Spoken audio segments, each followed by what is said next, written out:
In the latest chapter of the Black Clover Manga, Megicula was killed thanks to the massive team-up, with Noelle and Nozel leading the way. While Megicula was technically killed, there are too many flags showing that she will return, and we now know that she has learned from human emotions. This is something that she admits to right before her quote-unquote death. But there are multiple pieces of evidence that could show that Megicula will return. And with her new knowledge of human emotions, she will use those emotions to progress her power stronger than ever, even possibly surpassing that of Lucifero, the king of the devils. So, I want to go in depth on analyzing the small fraction of Megicula's power that we saw and how she will use her newfound human emotions to progress to the strongest devil in Black Clover. If you guys would like to help me out, please check out my light novel series called 9 Fates at 9fates.com.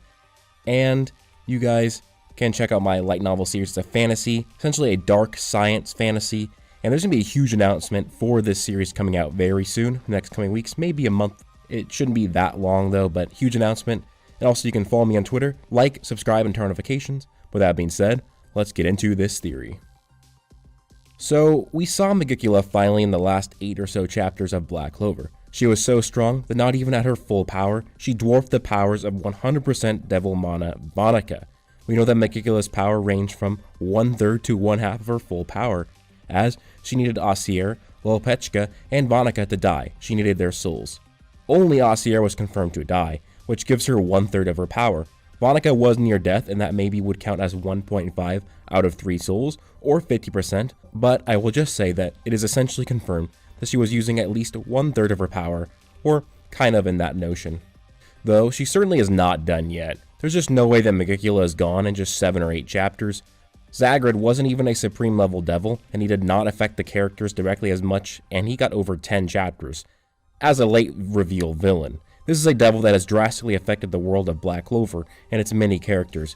Megicula is the mother of curses. Her curses have affected Asta, Noelle, Henry, William, Gordon's entire family, and even more characters. We also know that she worked separately from Lucifero, as she acted pretty sneaky and trying to activate Malevolent Incantation to resurrect herself. Remember, she was going to activate Exploding Life. That would have killed all humans in the castle. If all humans are killed, that means Yami and William are killed, and that the ritual is done, meaning Lucifero and Xenon's Space Devil are left out of getting incarnated into the human world. So, I think it really does show that Megicula does not work well with others. This means she doesn't need to manifest into the real world alongside Lucifero and the other 2 of the top 3 Supreme Devils. Now, this might be crazy, but I think that Megicula will return at far beyond her full power, even surpassing the might of the Time Devil, the Space Devil, and the Gravity Devil, the Demon King, Lucifero. I will go over both of these, but first let's discuss on the different ways that Megicula can return. One of the most obvious pieces of evidence is that Megicula was not fully manifested into the human world. If this is only a fraction of her essence, how can you say without a doubt that she is fully dead? They may have only killed 1/3 of Megicula, the other 2/3 remaining in the underworld. We also have to remember that she had the soul of Asier within her when she died, meaning that Asier's soul could have acted like a scapegoat for Megicula to survive and return to fight another day. Or that her curse magic is that potent and hacks based. Remember, a lesser curse user could use curse magic to manipulate time. If Megicula has the ability to manipulate time, she could have the ability to manipulate the energy of her life itself. But the reason why I think Megicula will return, and return as the strongest devil, is because her curse warding magic likely has far more potential than any of the devils in Black Clover. Like I said, curse magic allows even just curse mages to manipulate time.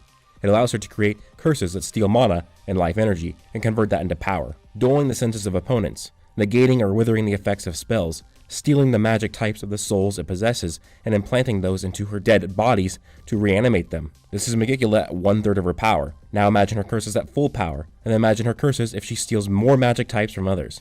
Imagine if she goes around to lesser devils in her gate, or other gates, and then steals their magical powers as well. But now let's discuss on how Megicula will work on herself to become a much stronger devil via the modality of human emotions. Let's go over the humanity she learned in her bout with the humans, discover what she has learned to make herself a stronger devil. The important human trait that Megicula learned from humans was from Noelle in chapter 300. There is no way you can win, and yet you struggle. Why? It's intriguing, but I really don't see the point.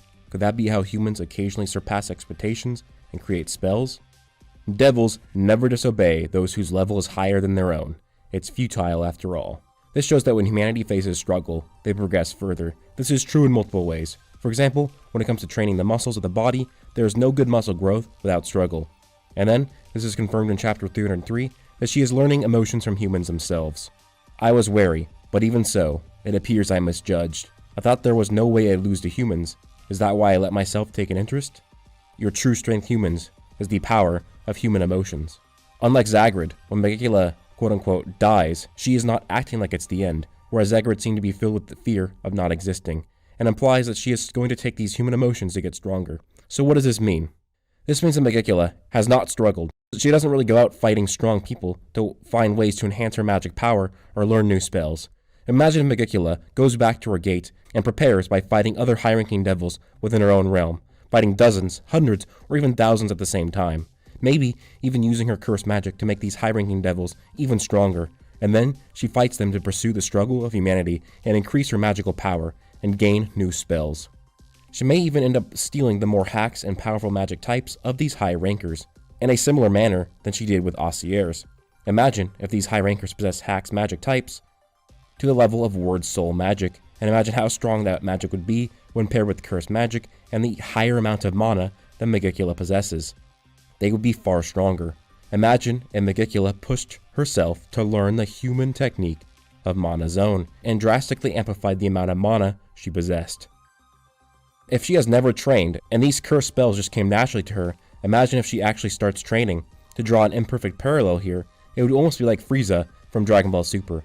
He was so strong naturally, but he never trained. Because of that, even just a very small amount of time allowed him to get billions of times stronger. I don't think Megicula will get to near billions of times stronger, but she will get far stronger. More magic power, more curses, and more magic types. She only took Steel and Blood, the magic from Osier and Vonica. If she went to humans throughout the world by making another contract to find magic types, or like I said, just steals it from high-ranking devils in her own realm, that would make her incredibly powerful, pairing much more powerful magic types with her cursed magic. This leads to the last portion of her humanity. A challenge. Facing challenges that seem impossible to succeed through will make one stronger. This is what happens in Black Clover over and over again, and happened in the fight with Megicula. If Real had not surpassed his limits, everyone dies, and the Megicula gets fully manifested. But Real surpassed his limits and drew Twilight Valhalla, allowing everyone to be unkillable and increasing everybody's magic power. Increasing Charlotte's magic power to the point where she can neg the curse runes on Lolopechka and Monica, preventing them from dying. Now, Megicula needs her own moment to where she can surpass her limits, and I believe this would be to go to war with a Cliff-Off devil that ranks higher than her. We don't know where she ranks. We know that she is not the top-ranking devil that is Lucifero, and we know that she should not be in the top 3 because those devils are supposed to be of time, space, and gravity. If she is not the 4th highest rank, then she would have a different devil to fight besides a devil of time, space, or gravity in the top 3. Lucifugus is a supreme devil that could rank above Megicula, as he is the prime minister of the underworld in the lore of demonology and works directly under Lucifero. Maybe Megicula will refine her power, fight a supreme devil that is higher ranked than her. This will produce a struggle for her that will allow her to break her limits and surpass the rank and power of the top 3 devils. I believe that basically her saying that no devils will fight a higher ranked devil, because that's just what devils do, but that is something a human would do, and when she does this, she'll become far more powerful. So in a sense, this battle, though she was defeated, it might have made her way stronger and may have been worse off in the end for the good guys. So this means that she might gain the magic type of Lucifugus, whatever that be, which probably would be pretty powerful and hacks-based, more hacks-based than Lilith and Nama's Devil Fire and Devil Ice magic. Megicula may be the only supreme devil that can have this many potent magic types. She likely just hasn't went about gathering these magic types because she did not need to. So, I would not be surprised if after the war is over, Morse gets his own arc as a villain, then maybe even Lucifero gets his own arc. But then, Megicula returns at the end because of her importance to the plot and characters. Hell, she is the very reason that Asta has no magic and is abandoned at the church, which leads to Liebe being raised by Lasita, and because of this, I believe, she will come back and be far stronger. Wouldn't this be crazy for the humans to actually have influenced the devils to get stronger because of how they act, making the devils much more stronger from their actions? That'd be great symbolism and theme for the story of Black Clover, that the villains can learn from the humans, but just because they learn from the humans does not mean that will be a good thing. So imagine we see Megicula at her full power, and so 3 times stronger from what we have seen, then amplify that with her training and her struggles with far more curses and far more curse magic spells, far more potent supplementary magic types, rather than just steel or blood. But anyways, guys, let me know your thoughts down below. Do you think Megicula will return? I think it's very likely, and I do think that it could be something where we just get done with Lucifero, then Megicula comes, and she is way stronger now, having learned from human emotions. But anyways, guys, let me know your thoughts down below. Leave a like, comment, subscribe. Hope you guys turn on notifications. Hope you guys all have an amazing day. Plus...